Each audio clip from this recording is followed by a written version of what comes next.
माझ्या प्रिय बंधूंनो आणि भगिनींनो, आपण पाहत आहोत जे इस्लाम सर्वांसाठी जी सिरीज आहे त्याच्यामध्ये इस्लाम जे धर्म आहे त्याची जी पवित्र पुस्तक म्हणजे पवित्र जे ग्रंथ आहे कुराण मजीद, त्याच्या मधलं सर्वात जे मोठं सूरत जे आहे किंवा सर्वात मोठी सूरत जी आहे सूर्य बकरा, याच्यामध्ये 286 श्लोक आहेत आणि ही सूरत जे पवित्र शहर आहे मदिना तिथे नाझिल झाली होती. आता या म्हणजे सूर्य बकरा जे आहे त्याच्यामध्ये आपण सुरुवातीला पाहिलं होतं की जे स्वर्गात जे जाणारे लोक आहेत किंवा पुण्य करणारे आणि अल्लाहच्या सर्व आज्ञांचे पालन करणारे जे लोक आहेत त्यांच्याबद्दल पाहिलं होतं आपण. आणि सर्वश्रेष्ठ अल्लाहने असं म्हटलेलं आहे की हे जे ग्रंथ आहे हे अशा लोकांसाठी मार्गदर्शन आहे जे काय करतात, गैबवर ईमान राखतात आणि नमाज जे आहे ते अदा करतात आणि त्याच्यानंतर जे काही अल्लाहने त्यांना दिलेलं आहे त्याच्यामधून ते खर्च करतात. त्याच्यानंतर ते लोक काय करतात की जे पैगंबर मोहम्मद सल्लल्लाहु अलैहि वसल्लम आहे त्यांच्यावर जी पुस्तक जे ग्रंथ नाझिल झाला आणि त्यांच्या आधी जे पैगंबर होते त्यांच्यावर जे ग्रंथ नाझिल झाले त्याच्यावर ईमान राखतात. आणि अल्लाह म्हणतात की हेच लोक आहेत जे खरं म्हणजे सत्याच्या मार्गावर आहेत आणि यांनाच यश मिळणार आहे, म्हणजे या जीवनातसुद्धा आणि मृत्यूच्या नंतरच्या जीवनातसुद्धा त्यांना यश मिळणार आहे. आणि हे लोक अंतिम जे दिवस आहे शेवट त्याच्यावर सुद्धा ईमान राखतात. त्यानंतर आपण पाहिलं होतं की दुसरं जे ग्रह आहे ते आहे काफिर, जे आपण म्हणतो जे म्हणजे ज्यांनी अल्लाह, पैगंबर, जे पवित्र ग्रंथ आहेत सर्वांना नकार दिला आणि ते कशावरही ईमान राखत नाही. अशा लोकांबद्दल अल्लाहने म्हटलं की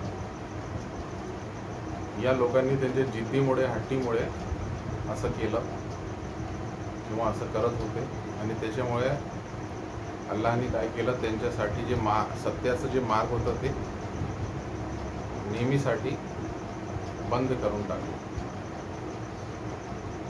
आता ते कधी सत्याच्या मार्गावर येणार नाही.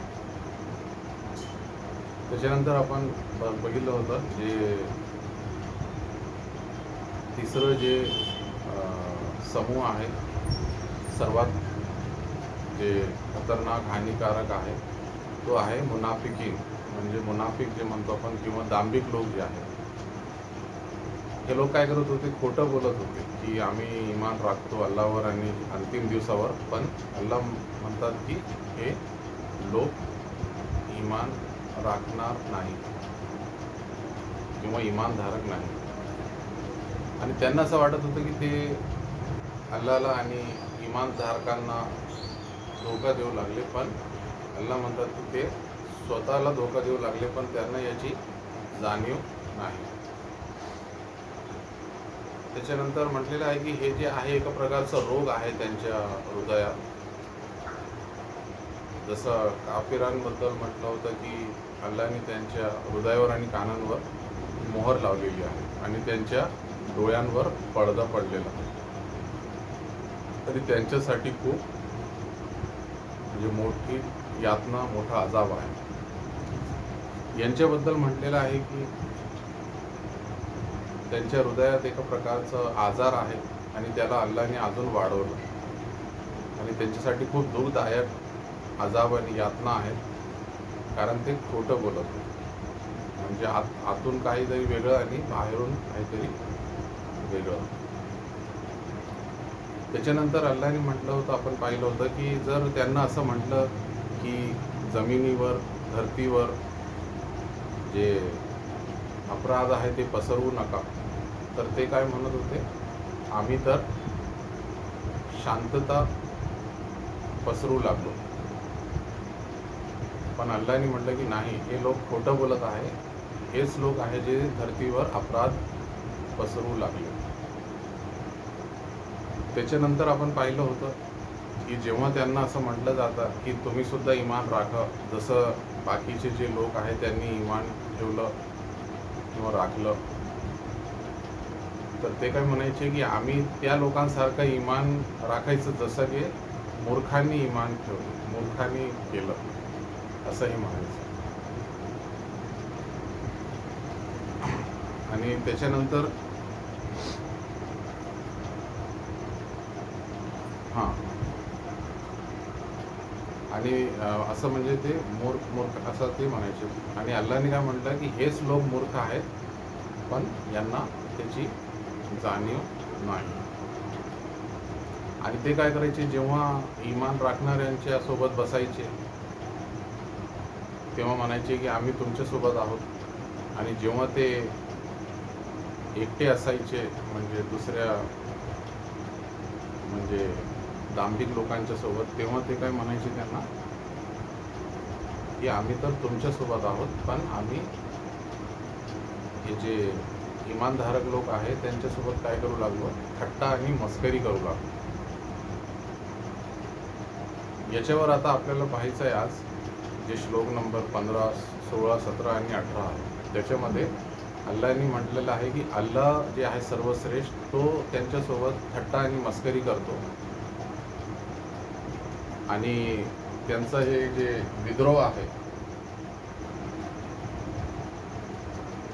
आणि त्यांच्या बहकण्यात काय करतो अल्लाह, अजून वाढत करतो, वाढून देतो.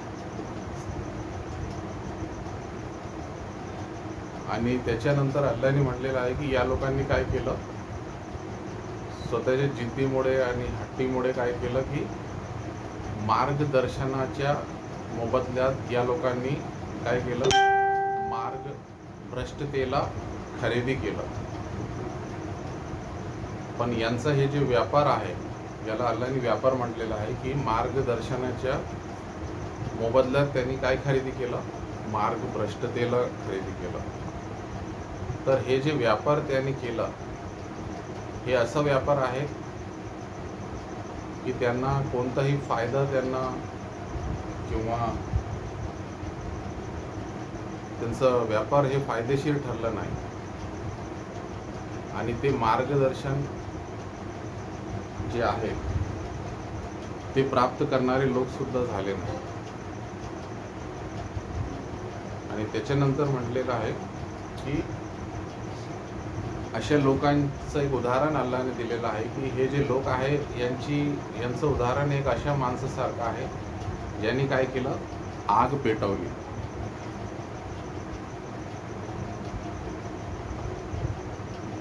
ज्यांनी आग काय केली, पेटवली. आणि जेव्हा त्याच्यामुळे या आगीचा प्रकाश आसपास पसरला, तर अल्लाहने काय केलं,